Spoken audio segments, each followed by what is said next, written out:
अनिल परब उद्या प्रस्ताव आणणार आहे औरंगाबाद शहराच्या नामकरणाचा आणि संभाजीनगर नामकरण करू असं ते म्हणतात. काय भूमिका असेल तुमची? मी अनेक वर्षापासून हे बोलत आहे की छत्रपती शिवाजी महाराज असू द्या, छत्रपती संभाजी महाराज असू द्या, फुले, शाहू, आंबेडकर हे भाषणामध्ये, सर्व राजनैतिक पक्षांच्या भाषणामध्ये सुरुवातच या महापुरुषांच्या नावाने सुरू होतं. पण ते त्यांना किती प्रेमाने, आदराने हे बोलतं हे एक वेगळी गोष्ट आहे.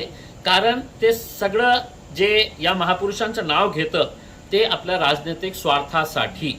आणि याचं प्रमुख उदाहरण म्हणजे जेव्हा मी हे बोलत होतो की हे जे तुम्ही महापुरुषांचं नाव घेतं ते आपल्या फक्त राजनैतिक स्वार्थासाठी घेत आहे, त्याचा प्रमुख उदाहरण ते कशा स्पष्ट होतो की उद्या ज्या शिवसेनेच्या एका मंत्र्यांनी सांगितलं की आम्ही कॅबिनेटमध्ये हे आणणार आहे. का रे बाबा, आता तुमची खुर्ची जात आहे, तुमची सत्ता काय होणार आहे नाही होणार आहे माहीत नाही आहे, त्या भीतीपोटी तुम्ही हे आदराने करता का? तुम्ही हे प्रेमाने करता का? हे जे नाव तुम्ही छत्रपती संभाजी महाराजाचा वापरून औरंगाबाद शहराच्या नावाचा ठराव तुम्ही आणत आहे, तर हे याच्यासाठीच ना की आपली कुर्सी जाऊ नये, याच्यासाठीच हे करत आहे. म्हणजे मी जे बोलत होते ते खरं ठरत आहे. मला असं वाटतं की औरंगाबाद शहराचं नाव बदलल्यानंतर दुसऱ्या दिवसापासून पाणी मिळणार का? एक 50 फ्लाईट्स परवापासून सुरू होणार का? 100 ट्रेन्स अजून सुरू होणार का? इन्फ्रास्ट्रक्चर जे युनिव्हर्सिटी तुम्ही घेऊन गेलेले आहे पुण्याला ते परत मिळणार का? ते Indian institute of architecture and planning याची घोषणा विधानसभेमध्ये झाली होती, ते परत मिळणार का? हे अनेक प्रश्न आहे. फक्त पण काय आहे की हे राजनैतिक पक्षांनी भावनिक मुद्दे, कम्युनल इश्यूज हे घेऊन लोकांना इमोशनली आपण कशा ट्रॅपमध्ये करता येईल आणि आपल्या राजनैतिक जे स्वार्थ असू द्या किंवा राजनैतिक पोळ्या जे भाजण्याचे जे प्रयत्न करतं, हे सगळं त्याचं एक प्रमुख उदाहरण आहे. मला असं वाटतं का किंवा संभाजीनगरचं नाव जो मुद्दा आहे तो संभाजीनगर होईल का? काय वाटतं? ठराव सर्वप्रथम त्या शहराचा महानगरपालिकाने पास करायला पाहिजे. त्याच्यानंतर ते राज्य सरकारकडे जातं, राज्य सरकार ते कॅबिनेटमध्ये पास करतं आणि ते प्रस्ताव मग केंद्र सरकारकडे जातं. आता यांना हे वाटत असेल की आम्ही काल कॅबिनेटमध्ये पास केलं तर ते झालं नामकरण, तर तसं होणार नाही. कारण केंद्राला हे अधिकार असतं आणि मग केंद्रामध्ये कोण बसलेले आहे तर भारतीय जनता पार्टी बसलेली आहे. ते तुरंत याच्या बाबतीत निर्णय घेतील का? त्यांनाही माहीत आहे की याचं क्रेडिट तर आम्हाला घ्यायचं आहे, आम्ही हे क्रेडिट सगळं शिवसेनेला कशाला देऊ करके. मग ते करतील नाही करतील हे आम्हाला माहीत नाही आहे. पण प्रामाणिकपणे बघितलं तर त्यांनाही आपला राजनैतिक स्वार्थ बघायचा आहे.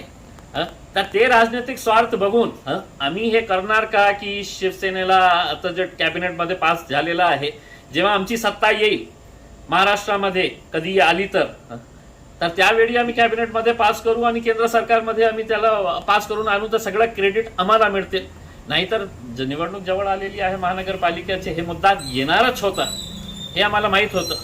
पण मला असं वाटतं की परब साहेबांनी हे पण ठराव आणायला पाहिजे की औरंगाबादला आम्ही येणाऱ्या आठवड्यामध्ये दररोज पाणी देणार आहे. हे औरंगाबादकरांसाठी खूप महत्त्वाचा मुद्दा आहे.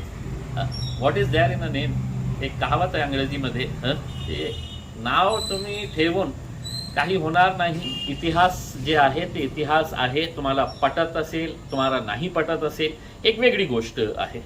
पण एक उदाहरण मी अनेकदा देतो की मुंबईच्या विक्टोरिया टर्मिनस स्टेशन, ज्याला आपण VT स्टेशन म्हणायचे, ते अंग्रेजांनी बांधले होते. मग हे शिवसेनेला, भारतीय जनता पार्टीला वाटलं नाही ते अंग्रेज जे काळ होतं आपण त्यांचं नाव, तर त्यांनी ते फुसून टाकलं, ते बोर्ड काढून टाकलं, फेकून टाकलं आणि त्याच्यावर नाव लिहिलं छत्रपती शिवाजी महाराज टर्मिनस, CST.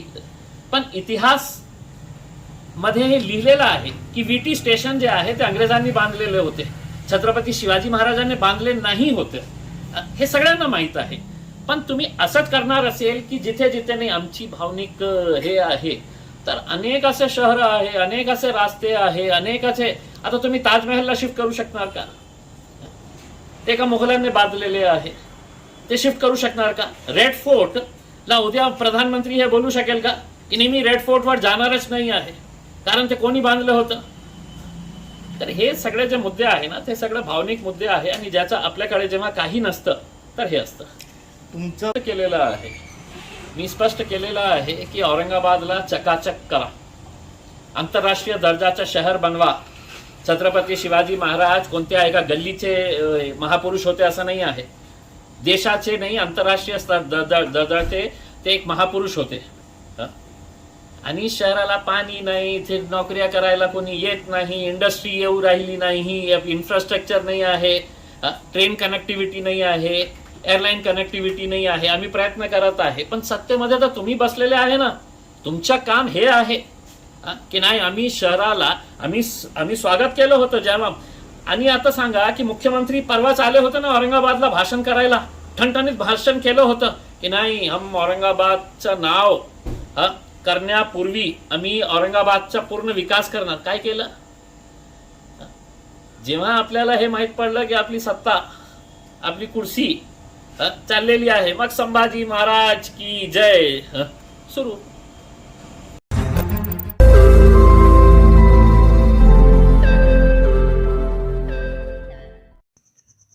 रोज नई खबरों को देखने के लिए हमारे औरंगाबाद समाचार चैनल को सब्सक्राइब कीजिए और नोटिफिकेशन पाने के लिए हमारे बेल आइकन को दबाइए ताकि हर खबर की नोटिफिकेशन आपको मिलती रहे.